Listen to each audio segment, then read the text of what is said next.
First of all, I was born without my permission. Second of all, my future is in my hands.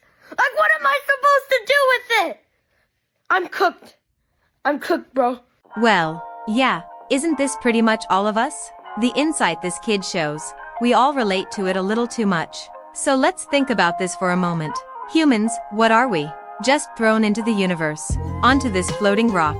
We're given time, and we're given choices, and there's not just one of us. There are many of us, and interaction is possible, actually, unavoidable. And life does, at some point, end. We all have cravings that demand to be fulfilled. And there's no reset button. When these needs aren't met, this little character's misery bar shoots up. He gets weak, collapses, dies. That's just how this game works. Imagine you bought a brand new game.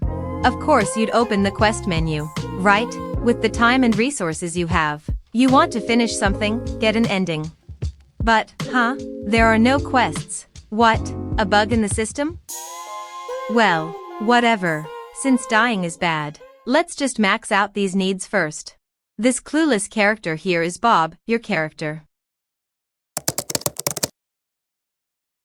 Oh, so this is how he eats and poops. Early game is all about keeping the dude alive, feeding him, making him sleep. But, he has no friends. If Bob does not make friends, the love and belonging bar won't be filled and he loses motivation. Okay, fine, let's get him outside. Time to make some friends. Apparently Bob has zero social skills. Every NPC he talks to either avoids him or just doesn't like him. After a few attempts, he gets two friends. This is Mary, and this is James, Bob's new friends. Woo! Humans need socializing. Let's have Bob spend time with his new friends, his first birthday party ever. Some gaming sessions, all that. Except, Mary talks like a tyrant. At Bob's house she's bossing him around. Bob's anger and stress rise. Maybe it's time to confront her and even cut the friendship off? Great. You tried to raise Bob's affection stats, and instead you raised his stress and anxiety bars. Maybe this was a mistake. You try to make Bob talk to Mary again, but he freezes up, awkward and timid. And boom, he unlocks a passive skill, anxious attachment. This resulted because of his parents' influence in the early game.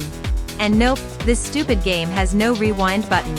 Bob gets hurt and locks himself in his house, gaming non-stop. James shows up, talks to him, and helps him cut Mary off. Bob high-fives James. Finally, the game feels normal again. Grateful, Bob gives James gifts. Game time. Conversations. Turns out James is off. He starts manipulating Bob.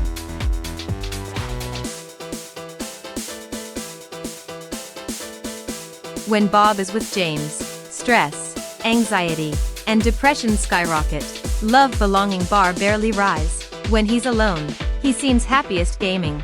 How on earth did he end up with two horrible friends? Unlucky. Bob seriously deserves better.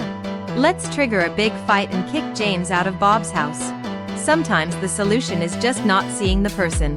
Let's help Bob escape. Bob tries to make new friends, but this time you're careful. No constant hangouts. No bringing them home too soon. This guy is fragile. One more huge heartbreak and he might just die. Instead, let's give Bob hobbies. Drawing, cooking. New passions might ease the loneliness he is chasing for in deep relationships. Life is mostly a solo mission, after all. Or maybe not. He still makes some jokes with new friends. Gets a bit of affection, a bit of recognition, tiny progress. Warning, low funds. Looks like the tiny inheritance from his parents is drying up. Time to put Bob to work. Bob's going to earn money, gain respect, meet a great partner, and maybe even build a stable home someday. Let's help him have a good life. Time to make Bob work. Work piles up. Bob gets busy. Why is his boss never nice? Conflict with the boss raises Bob's stress bar. Bob, get your act together. Time to give him some energy drinks and motivational videos. Bob wakes up early, works, socializes, goes to meetings. His confidence bar rises. He receives quests from the company. He works overtime, squeezes his free hours, and pushes through. Bob seems kinda excited. He's proud of his clean, polished project. He nervously presents it to his boss. The boss likes it. Finally, recognition. Bob is dreaming now, probably about a bright future. A few days later, the boss disappears. Wait, he used Bob's late-night project to get promoted? Oh no, no no no. This game needs a balance patch. You try to make him work, but he refuses, motivation too low. Even with encouragement, he turns in terrible work. He even dreams about kidnapping and torturing his boss. That's not good. Stress skyrockets. Suspicion, depression, exhaustion, rage. Bob gets fired. Who pays someone who sleeps in meetings and socially disconnects? On his last day, Bob looks happier than ever. But now what? Bob plays games all day, rejects all other activities, until his bank balance hits zero. He gets a part-time job at a grocery store. Gotta eat. His security gauge plummets. Bob learns skills at the store job. His motivation is wrecked after getting fired. He works hard. Maybe he believes he'll succeed someday. Maybe you can strategize again. Portfolio, time, leftover savings. Maybe he could still build stability, relationships, a life. But why live? Remember when you started this game?